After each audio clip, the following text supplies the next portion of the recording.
नमस्कार दोस्तों, आप सुन रहे हैं विश्वनाथ ताम्रकार को, असिस्टेंट प्रोफेसर संत गुरु घासीदास शासकीय। आप सुन रहे हैं विश्वनाथ ताम्रकार को, असिस्टेंट प्रोफेसर संत गुरु घासीदास शासकीय स्नातकोत्तर महाविद्यालय कुरुत। और ये 4th लेक्चर है डेडलॉक प्रॉब्लम में।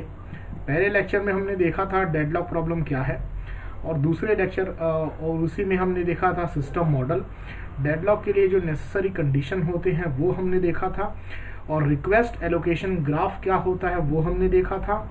जो पार्ट 2 था, दूसरा जो लेक्चर था उसमें हमने देखा था मेथड फॉर हैंडलिंग डेडलॉक्स।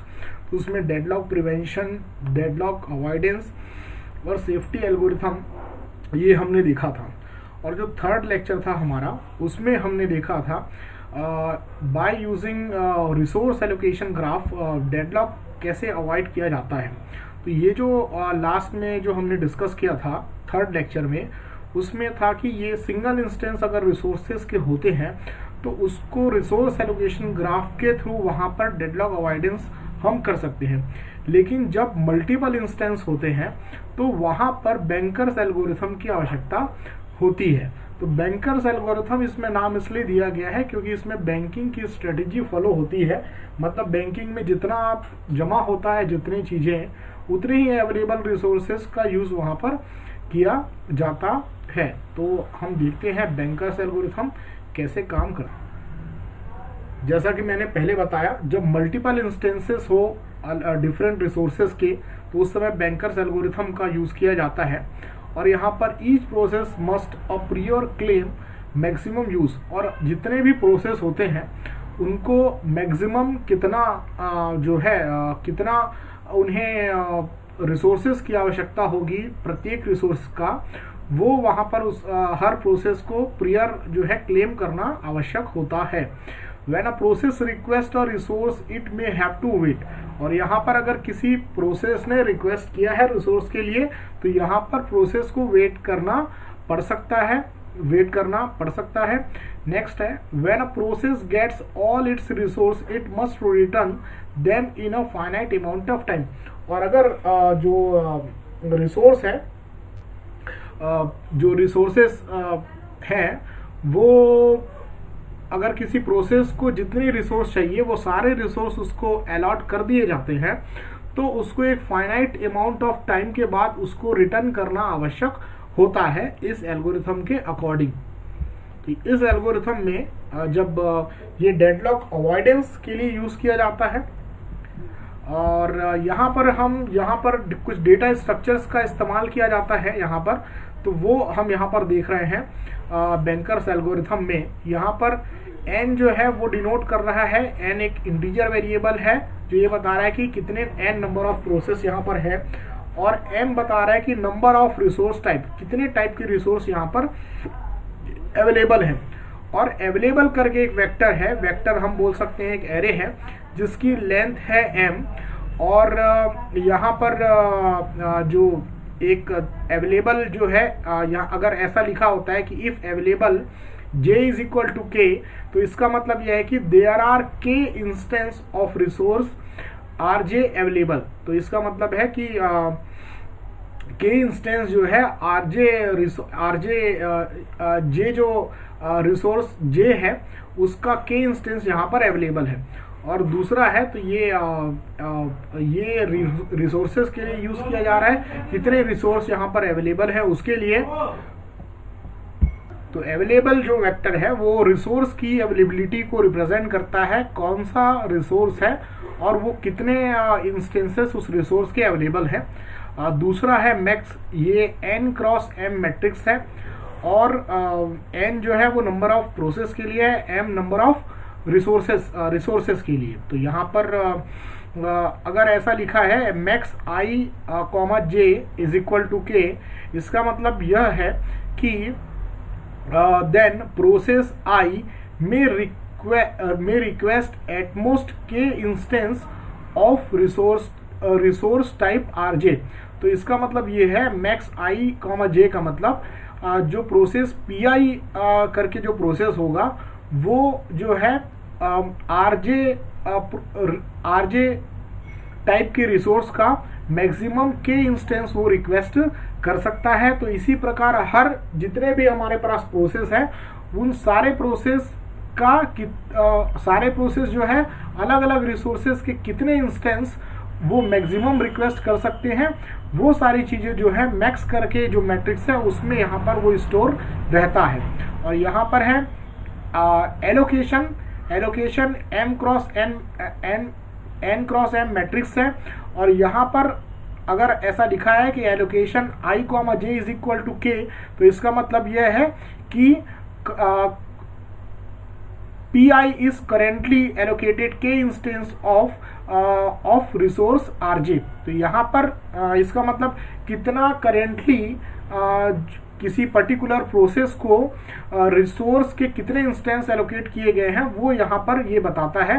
तो ये जितने प्रोसेस हैं सब प्रोसेस को करेंटली कितने रिसोर्सेस जो हैं डिफरेंट टाइप के अलॉट किए गए हैं वो जो है एलोकेशन मैट्रिक्स में रखा जाता है। और नेक्स्ट है नीड। तो नीड जो है m क्रॉस n मैट्रिक्स है ये भी। और अगर ऐसा लिखा है कि if need i, j is equal to k, इसका मतलब यह है कि Pi में नीड के more instance of resource Rj to complete its task. तो यहाँ पर नीड यह बता रहा है कि need ij equal to k का मतलब यह है कि जो Pi प्रोसेस है वह उसको अपना टास्क कंप्लीट करने के लिए आरजे रिसोर्स जो है उसकी के और इंस्टेंस मतलब के और कॉपी की आवश्यकता है। और ये नीड जो होता है नीड आई जे जो है max I J minus allocation आई जे के द्वारा निकाला जाता है। तो मैक्स जो है मैक्सिमम जो अवेलेबल मैक्सिमम जो रिक्वेस्ट किया जा सकता है उसको होल्ड करता है, और एलोकेशन जो होता है मैक्सिमम एलोकेशन वह बताता है कि करेंटली कितना एलोकेट किया गया है, तो उसी के हिसाब से कितना उसको और ज़रूरत है वो यहाँ से फाइंड आउट किया जा सकता है। तो ये डेटा स्ट्रक्चर की आवश्यकता होती है। अब यहाँ पर हम देख रहे हैं सेफ्टी एल्गोरिथम। तो सेफ्टी एल्गोरिथम बैंकर्स में सेफ्टी एल्गोरिथम और रिसोर्स रिक्वेस्ट एल्गोरिथम का ये दोनों का यूज़ किया जाता है।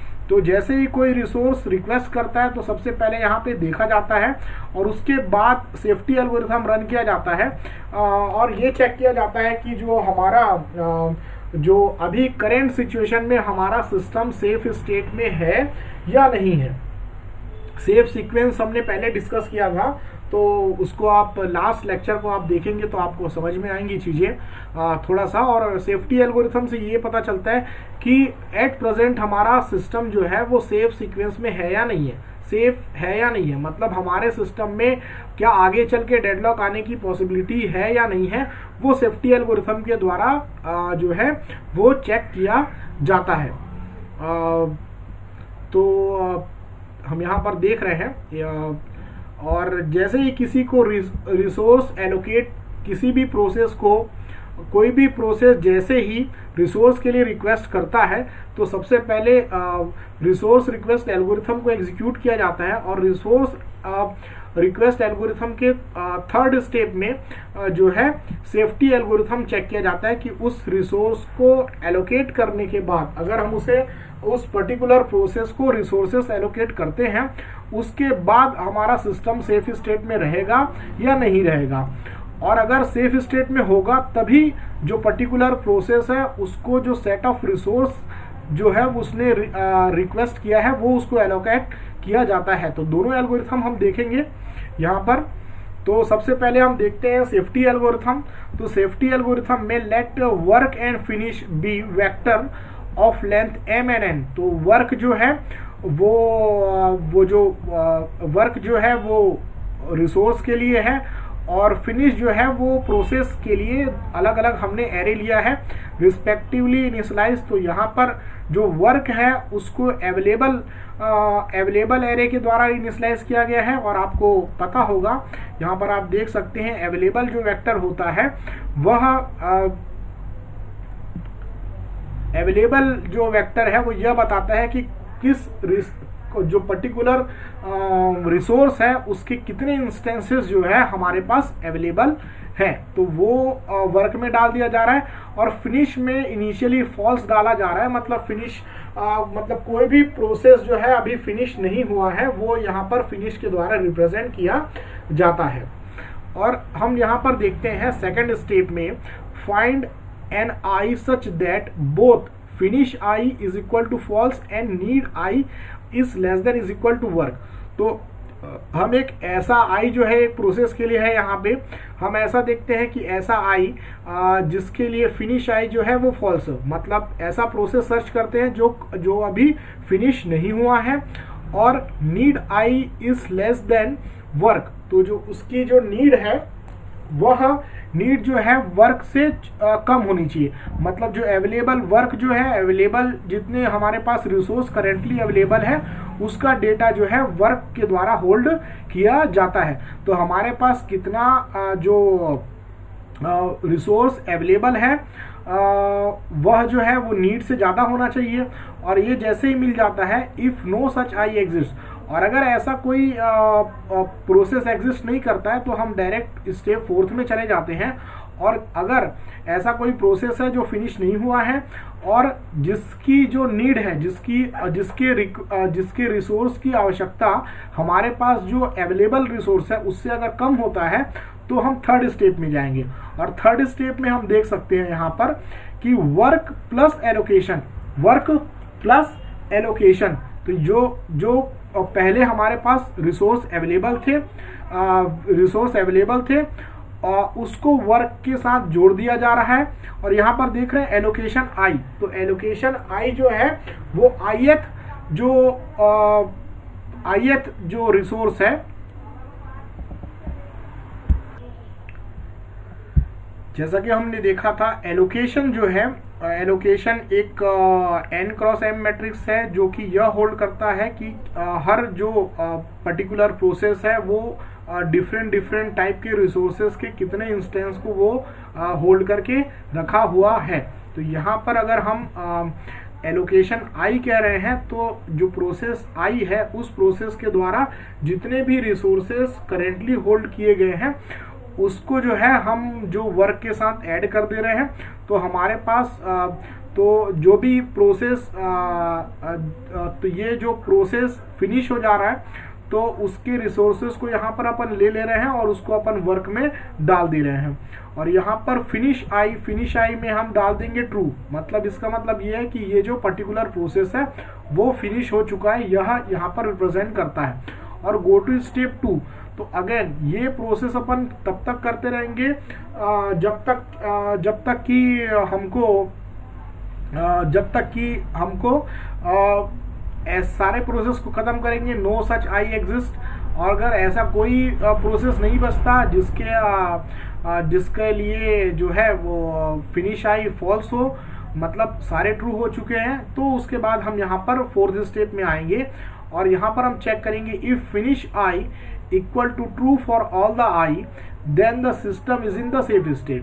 तो अगर फिनिश आई जो है इज इक्वल टू ट्रू है सारे जो प्रोसेस है सभी आई के लिए, मतलब सारे प्रोसेस के लिए, मतलब फ्रॉम 0 to n-1 तक के लिए, मतलब ये डिनोट करता है कि हमारा सिस्टम सेफ स्टेट में है।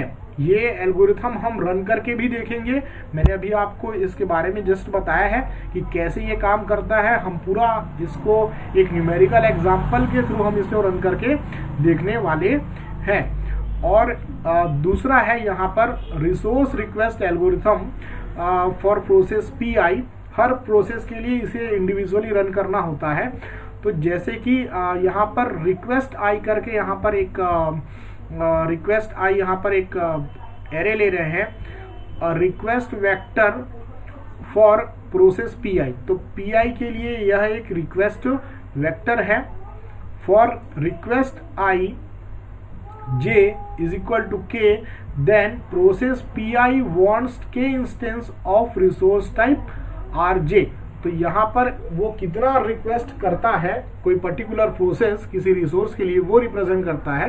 तो अपन अगर हम ऐसा लिखते हैं रिक्वेस्ट आई ब्रैकेट में j is equal to k, इसका मतलब यह है कि प्रोसेस पी.आई जो है वह आरजे टाइप के रिसोर्स का के इंस्टेंस के लिए वह रिक्वेस्ट कर रहा है।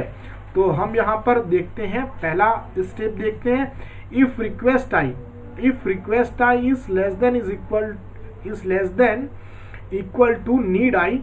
तो यहाँ पर रिक्वेस्ट आई जो प्रोसेस के लिए उसने रिक्वेस्ट किया है, जो पर्टिकुलर प्रोसेस है उसने रिक्वेस्ट किया है, और ये जो नीड आई जो है, तो यहाँ पर आप एक बार फिर से सुनिए, रिक्वेस्ट आई जो होगा वह पर्टिकुलर, जैसे कि प्रोसेस पी आई है, वह एक एरे है रिक्वेस्ट आई, और जिसमें नंबर ऑफ जो एलिमेंट होंगे वो नंबर ऑफ एलिमेंट होंगे m, और जो हर जो उसका एलिमेंट है वो पर्टिकुलर रिसोर्स के लिए रिक्वेस्ट कितना होगा वह यहाँ पर वो रिप्रेजेंट करेगा।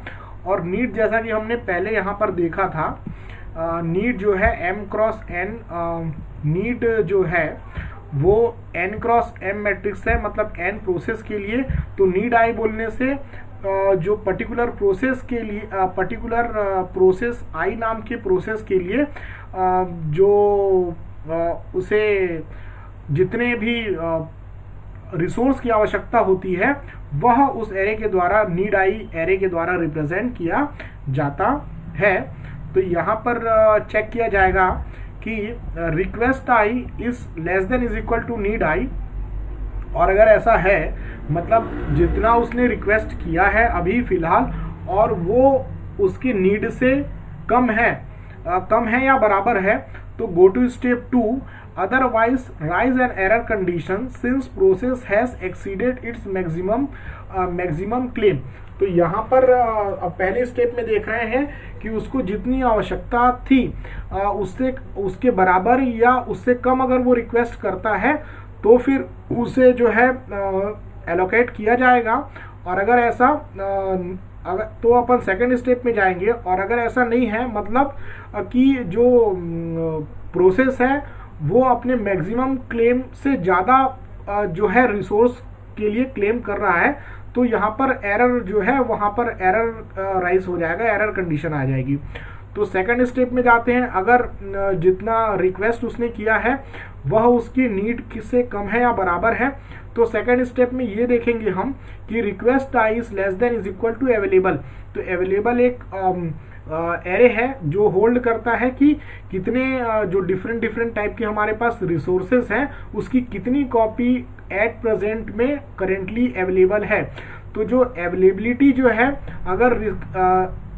अगर रिक्वेस्ट जो है अवेलेबिलिटी से कम या बराबर होती है तो फिर हम स्टेप 3 में जाएंगे, और otherwise P I must wait. और अगर जितना रिक्वेस्ट किया है उतना हमारे पास अगर अवेलेबल नहीं है तो जो प्रोसेस पी आई है उसको वेट करना पड़ेगा। और लेकिन अगर अवेलेबिलिटी जो है वो हमारे पास जितना रिक्वेस्ट किया गया है उससे उतना अवेलेबल है हमारे पास, तो हम ये देखेंगे कि pretend to allocate request resource to PI by modifying the state of the following। तो यहाँ पर हम यहाँ पर ये करेंगे कि ये सारे जो रिक्वेस्ट किया गया है प्रोसेस PI के द्वारा उसे हम यहाँ पर रिसोर्स को फुलफिल कर रहे हैं। तो उसके लिए ये जो डेटा, ये सारे जो डेटा स्ट्रक्चर है इसमें कुछ मॉडिफिकेशन करने की आवश्यकता होगी। तो पहला हम देख रहे हैं अवेलेबल में हमको डालना है अवेलेबल माइनस रिक्वेस्ट आई। तो जितना उसने रिक्वेस्ट किया है वो रिक्वेस्ट उसको एलोकेट किया जाएगा, तो जो अवेलेबल है हमारे पास रिसोर्सेज उससे जो है रिक्वेस्ट को माइनस कर दिया जाएगा, क्योंकि जितना उसने रिक्वेस्ट किया था उसको एलोकेट कर दिया गया। तो हमारे पास बाकी कितने बचे, अवेलेबल माइनस रिक्वेस्ट। और एलोकेशन में हमको क्या करना है, पहले से ही इसको कई सारे एलोकेशन वो डेटा स्ट्रक्चर होता है जो कंटेन करके रखता है कि कितने जो पर्टिकुलर प्रोसेस है उसको डिफरेंट रिसोर्सेज की कितनी कॉपीज जो है, कितने इंस्टेंस उसको दिए गए हैं। तो एलोकेशन में प्लस कर दिया जा रहा है रिक्वेस्ट आई, मतलब जो एलोकेटेड था और जितना उसने रिक्वेस्ट किया तो उसको दे दिया गया है तो इसको प्लस कर दिया गया, मतलब अब उसके पास एलोकेटेड कितना हो गया, एलोकेशन कितना हो गया, पहले जो एलोकेट किया गया था और अभी जो उसको एलोकेट किया जा रहा है। और उसके बाद नेक्स्ट हम देखते हैं नीड आई।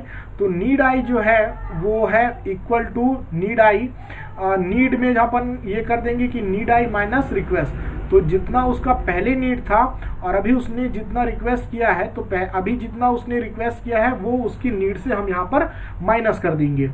तो उसके बाद नेक्स्ट वो कितना उसको ज़रूरत पड़ रहा है वो हमारे पास बचेगा। तो ये हमारे पास, इसके करने के बाद हम ये चेक करेंगे, इसके बाद हम सेफ एल्गोरिथम, सेफ्टी एल्गोरिथम जो कि हमने यहाँ पे डिस्कस किया था वो हम एग्जीक्यूट करेंगे और ये देखेंगे कि इफ सेफ, अगर सिस्टम सेफ है, the resource are allocated to PI, तो जो है रिसोर्स जो है पीआई को एलोकेट किए जाएंगे। और अगर सिस्टम जो है अनसेफ स्टेट में आता है तो पीआई को वेट करना पड़ेगा and the old resource allocation state are restored. तो ओल्ड रिसोर्स एलोकेशन स्टेट मतलब ये जो हमने मॉडिफिकेशन किया है इसको हम रोल बैक कर देंगे, क्योंकि सिस्टम जो है अनसेफ स्टेट में चला जाएगा। तो हम यहाँ पर एक न्यूमेरिकल एग्जांपल देखते हैं जिसके थ्रू हम इसको समझने का प्रयास करेंगे। तो ये आपके सामने है, हमारे पास 5 प्रोसेस हैं P0 से लेके P4 तक, और हमारे पास 3 रिसोर्सेस हैं और उसकी A नाम से एक रिसोर्स है जिसके 10 इंस्टेंस अवेलेबल हैं, B एक रिसोर्स है जिसके हमारे पास 5 इंस्टेंस अवेलेबल है, C एक रिसोर्स है जिसके हमारे पास 7 इंस्टेंस यहाँ पर हमारे पास अवेलेबल है। और एक पर्टिकुलर टाइम जो है T0 पे हमारे पास ये सिचुएशन है कि ये एलोकेशन को रिप्रेजेंट कर रहा है, मतलब P0 को A का 0 इंस्टेंस एलोकेट किया गया है, B का 1 इंस्टेंस एलोकेट किया गया है, C का 0 इंस्टेंस एलोकेट किया गया है, और P0 जो है वो मैक्सिमम कितना चाहता है, 7 चाहता है A का, B का कितना चाहता है, 5 चाहता है, और C का 3 चाहता है। उसी की तरह P1 जो है उसको 2 रिसोर्स एलोकेट किया गया, 2 इंस्टेंस एलोकेट किया गया है A का, और B का उसको 0 इंस्टेंस एलोकेट किया गया है, और C का उसको 0 इंस्टेंस एलोकेट किया गया है। और यहाँ पर मैक्सिमम P1 को कितना चाहिए, मैक्सिमम उसको 3 कॉपी चाहिए A का, और B की 2 कॉपी चाहिए, और C की यहाँ पर भी 2 इंस्टेंस उसको चाहिए, और ऐसे ही P2 को, P3 को और P4 को। और यहाँ पर अभी हमारे पास कितना अवेलेबल है, A का हमारे पास 3 अवेलेबल है, B का 3 अवेलेबल है, और C का 3 अवेलेबल है। तो ये हमारे पास कैसे आया, तो आप ये चेक कर सकते हैं कि A का कितना जो है इंस्टेंस एलोकेट किया जा चुका है, 2, 3 और ये 2, तो ये हो गया 2 और 3 मिला के 5, 5 और 2 7, और 7 माइनस 10, 7 माइनस 10 आ गया 3। और वैसे ही यहाँ पर B का 1 प्लस 1 2 हो गया, और इसके टोटल इंस्टेंस है 5, तो 5 माइनस 2 ये आ गया 3। और इसी की तरह C का भी, C का ये है 5 इंस्टेंस जो है एलोकेट किया जा चुका है, और 7 इंस्टेंस है हमारे पास, तो 7 माइनस 5 जो है वो आ गया हमारे पास 2। तो इसके बाद जो है हमको नीड जो है वो फाइंड आउट करना पड़ता है। नीड कैसे निकाला जाता है, मैक्सिमम माइनस एलोकेशन। तो ये हम देखते हैं, तो ये आपके सामने स्क्रीन पर ये दिख रहा है, ताकि यहाँ पर हम मैनिपुलेशन परफॉर्म कर पाएंगे और सेफ स्टेट एक फाइंड आउट हम करेंगे यहाँ पर। तो यहाँ पर आप देख सकते हैं नीड हमने कैसे निकाला, जो है मैक्स माइनस हमने एलोकेशन किया। तो यहाँ पर आप देख सकते हैं ये जो मैक्स है 7, यहाँ पर P0 के लिए आप देख सकते हैं, तो A का जो है वो 7 इंस्टेंस की जरूरत है, और एलोकेट कितना किया गया है 0। तो इसको अभी नीड कितनी है 7, और जो है इसको 7 और जो है A के इंस्टेंस की आवश्यकता है। अगर B का देखा जाए तो B जो है प्रोसेस P0 को 5 चाहिए, और इसको एलोकेट किया गया है 1 ही, तो इसको और कितने इंस्टेंस चाहिए, 4 और इंस्टेंस चाहिए। उसी की तरह जो P0 को C जो है, C नाम का जो रिसोर्स है वो 3, उसकी मैक्सिमम नीड है 3, और उसको एलोकेट कितना किया गया है 0, तो 0, तो उसको और कितना चाहिए, इसको 3 और चाहिए। तो इसी की तरह हम बाकी को भी यहाँ पर कैलकुलेट कर सकते हैं। तो अगर हम इसमें सेफ्टी एल्गोरिथम अपन रन करते हैं, तो सबसे पहले हमें ये देखना होता है कि कौन किसका टास्क फिनिश नहीं हुआ है, और तो हम इनिशियली तो सारे जो रहते हैं सारा जो है उसको अपन फॉल्स कंसिडर करके चल। तो जैसा सामने एल्गोरिथम दिख रहा है, हम वर्क को अवेलेबल से और फिनिश के सारे मेंबर्स को जो है वो जीरो फॉल्स से हम यहाँ पर इनिशियलाइज कर दे रहे हैं। जैसा कि आप यहाँ पर देख सकते हैं, यहाँ पर पी हमारे पास 5 प्रोसेस हैं, P0 P1 के नाम से P4 तक के सबको हमने फॉल्स डाल दिया, और वर्क में यहाँ पे हमने जो अवेलेबल है उतना डाल दिया है। A का जो है 3 इंस्टेंस अवेलेबल है, B का 3 इंस्टेंस अवेलेबल है और C का 3 इंस्टेंस अवेलेबल है। तो यहाँ पर अब हम यह देखेंगे, कि अब यहाँ पर ऐसा ही सर्च करना है जिसका, तो यहाँ पर तो सारे फॉल्स हैं, तो हमको यह देखना है कि मैक्सिमम जो यहाँ पर वर्क जहाँ पर नीड जो है, नीड आई वर्क आई से छोटा है या बराबर है, तो हमको ये देखना है। तो हम यहाँ पर आकर देख सकते हैं, यहाँ पर अगर हम यहाँ पर देखें तो नीड, तो यहाँ पर 2 की नीड जो है वो अवेलेबल से कम है, पहला P1 का और ये P3 का। तो हमारे पास हम दोनों में से कोई भी ऑप्शन ले सकते हैं, और कई बार एक से ज़्यादा सेफ सीक्वेंस भी अवेलेबल होते हैं। तो सपोज हमने कौन सा लिया, P1 अगर हम लेते हैं तो P1 हमने ले लिया, और उसके बाद तो क्योंकि P1 की नीड जो है वो अवेलेबिलिटी से हमारे पास कम है, तो हम P1 ले सकते हैं, और हम चाहे तो P3 भी ले सकते हैं, क्योंकि P3 की जो नीड है वो हमारी अवेलेबिलिटी से वो भी कम है। तो दोनों में से कोई भी ले सकते हैं। हम यहाँ पर P1 लेकर चल रहे हैं, और जैसे हमने ये लिया तो उसके बाद जो हमको P1 को क्या कर देना है, ट्रू कर देना है। तो ये हम P1 को TRUE ट्रू हमने कर दिया, और उसके बाद क्या करना है, जो इसे एलोकेटेड थे उसको वर्क के साथ ऐड कर देना है। तो यहाँ कितना एलोकेटेड किया गया था, तो 2 इंस्टेंस जो है A का एलोकेट किया था, और बाकी का 0 यहाँ पर एलोकेट किया गया था। तो अब अगर इसको हम ऐड करते हैं यहाँ पर इस एरे को इसके साथ, तो यहाँ पे हो जाएगा ये जो 2 + 3 हो जाएगा यहाँ पर 5। तो और बाकी तो 0 है, तो बाकी में कोई चेंजेस नहीं आएगा। ये हम यहाँ पर देख सकते हैं, यहाँ पर वर्क के साथ एलोकेशन को जोड़ा जाना है और फिनिश को हमको ट्रू करना है, और फिर से हमको स्टेप 2 में चले जाना है। तो जो हमने चेंजेस किया वो ऐसा है। अब एक तो हमारा ट्रू हो गया, अब उसके बाद हमारे पास इसके 5 इंस्टेंस अवेलेबल हैं, बी के 2 इंस्टेंस अवेलेबल हैं, और बी के 3 इंस्टेंस अवेलेबल है, और सी के 2 इंस्टेंस अवेलेबल है। तो अब हम यहाँ पर नीड देखते हैं, और इसकी नीड चाहे तो हम यहाँ पर अब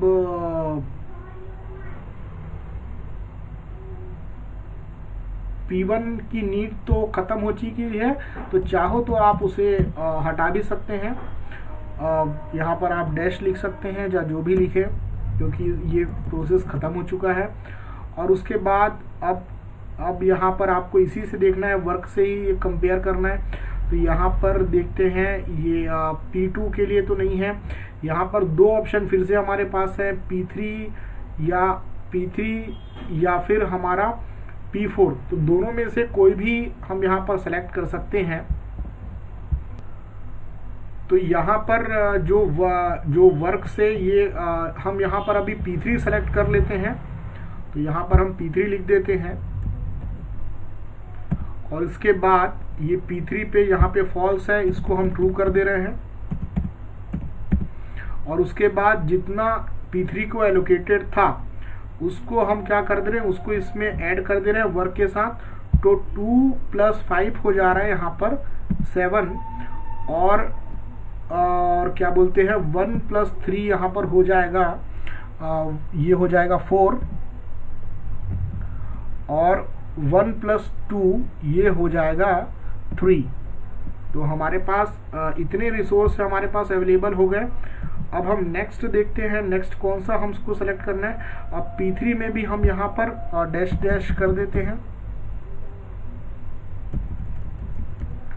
उसके बाद जो है, अब हम चाहें तो P0 भी ले सकते हैं, क्योंकि हमारे पास जितने रिसोर्स अवेलेबल हैं वो P0 का भी कम है, और P2 का भी जितनी रिक्वायरमेंट है उससे भी ज़्यादा रिसोर्स हमारे पास अवेलेबल है।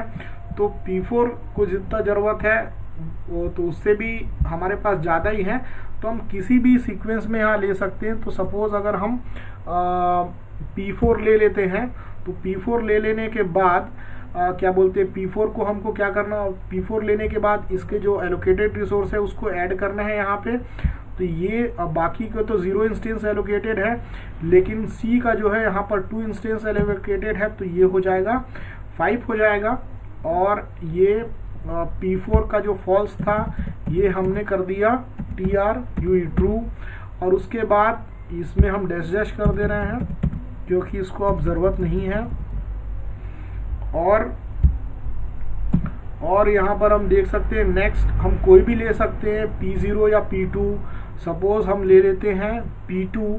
तो P2 अगर हम लेते हैं तो यहाँ पर हमको क्या चेंजेस करना पड़ेगा, P2 लेने के बाद जो है उसके पास 3 एलोकेटेड है, A का, B का 0 और इसका 3। तो हम यहाँ पर ये हो जाएगा A के 10 इंस्टेंसेस हो गए, और जो B का तो कोई इंस्टेंस नहीं है, फिर इसका जो ये हो जाएगा 2 5, ये हो जाएगा 7 इंस्टेंसेस हो जाएंगे यहाँ पर। और उसके बाद लास्ट में हम एलोकेट कर देंगे किसको, P0 प्रोसेस को। और P0 प्रोसेस को एलोकेट करने के बाद ये हमारा जो डेटा स्ट्रक्चर में चेंजेस होगा, B का ही 1 से बढ़ेगा, ये हो जाएगा 5। तो अंत में सारे रिसोर्स, तो ये हमारा एक सेफ सीक्वेंस हो गया। तो हमेशा हमको रिसोर्स, तो ये हमारा सेफ सीक्वेंस है, मतलब हमारा सिस्टम जो है वो सेफ स्टेट में अवेलेबल है हमारे पास। और यही एल्गोरिथम हर बार रन करके चेक किया जाता है। और एक उसके कई सारे सेफ सीक्वेंस हमको मिल सकते हैं। और उदाहरण के लिए अगर हम देखा जाए यहाँ पर कि P1 जो है, अगर इनिशियल, तो हमने तो पूरा रन करके देख लिया है। और अगर जो हमारा प्रीवियस स्टेट था उसी स्टेट में हम अगर ये देखें कि P1 अगर किसी समय में इस तरह से रिक्वेस्ट करता है, A के लिए 1 इंस्टेंस, B के लिए 0 और 2 के लिए, और जो C इंस्टेंस है उसके लिए 3, तो उसके बाद जो है वो हमारा जो डेटा स्ट्रक्चर होगा वो कुछ इस तरह से होगा जैसा इसमें दिख रहा है। अगर इनिशियल स्टेट से हम इसको देखें तो हमारा इनिशियल स्टेट क्या था, तो हमारा इनिशियल स्टेट ये था। और उसके बाद जो नीड आई वो ये आई।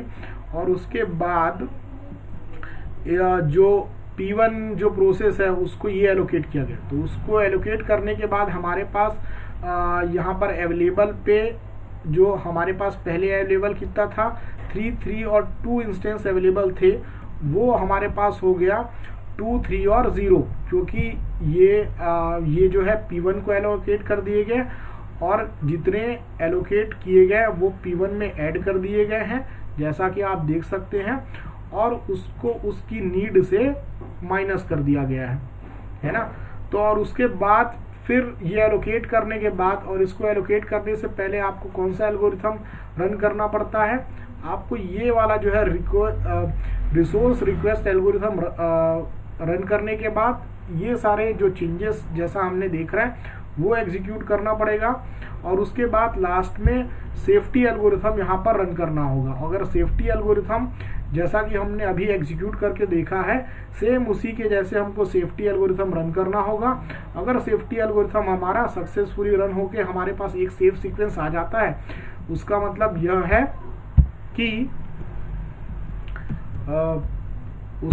यह है कि ये जो पर्टिकुलर जो P1 का रिक्वेस्ट है उसे यहाँ पर फुलफिल किया जा सकता है। Executing safe sequence algorithm source the sequence, तो इसमें अगर रन किया जाए तो यह जो सेफ सीक्वेंस है ये आपको आएगा। आप एक एक चीज को यहाँ पर एग्जीक्यूट करके देख सकते हैं जैसा हमने डिस्कस किया है। अगर इसी को ही हम थोड़ा सा डिस्कस करना चाहें तो यहाँ पर देख सकते हैं कि ये जो रिक्वेस्ट किया है वो इतना है, और हमारे पास जो अवेलेबल जो रिसोर्सेस हैं वो हमारे पास ज़्यादा थे, और उसकी जो नीड थी P1 की, जो पहले की नीड थी, वह जो रिक्वेस्ट किया गया है उससे कम था, क्योंकि A का 1, B का 0 और 2 का उसने और जो C का उसने 2 इंस्टेंस मांगा। और पहले भी यहाँ पर अगर देखें तो उसकी जो नीड है वो उसकी रिक्वेस्ट से कम है, तो ये एलोकेट किया जाता है। और अवेलेबिलिटी भी कम है, और जैसे ये कम है तो हमको ये जो सारे डेटा स्ट्रक्चर होते हैं अवेलेबल, रिक्वेस्ट, इसमें चेंजेस करने पड़ते हैं। और चेंजेस करने के बाद ये हमारे पास एक स्टेट हमारे पास उपलब्ध होता है इस तरह से, और इस पे फिर सेफ्टी एल्गोरिथम यहाँ पर अप्लाई करते हैं। तो ये मुझे लगता है आपको बहुत अच्छे से क्लियर होगा। इस पे आपको बहुत ही इजी है, रन करके चीज़ों को देखना है और ये आपको दिमाग में ये चीज़ें बैठ जाएंगी। तो thank you very much for watching this video.